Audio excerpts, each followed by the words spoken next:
Après, tu peux m'en passer.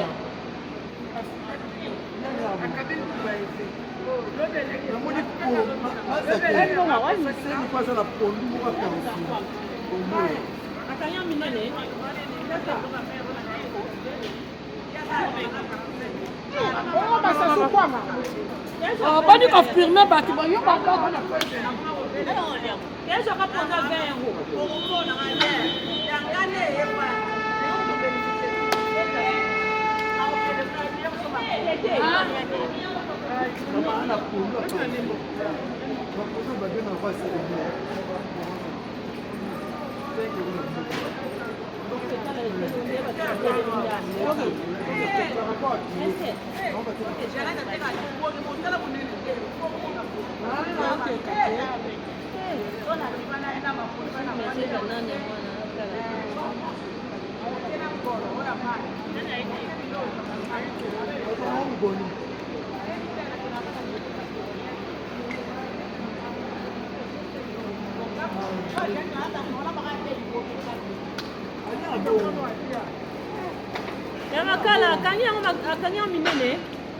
Bon, on a évité, on a le CP.